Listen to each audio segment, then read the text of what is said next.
Rotary compressors are currently the most widely used type of compressor in the field of household air conditioners.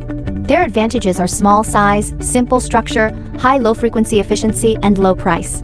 Their disadvantages are that they are prone to generate friction and gaps during operation. Friction can produce metal debris.